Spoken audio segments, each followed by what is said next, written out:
الله سبحانه وتعالى خلق الحيوانات والطيور.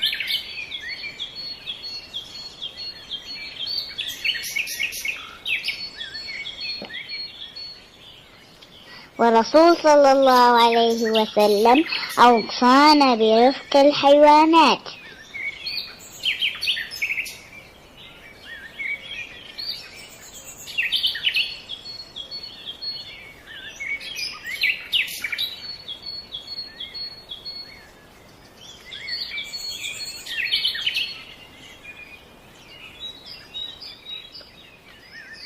الطيور تحتاج إلى ماء وغذاء لتعيش.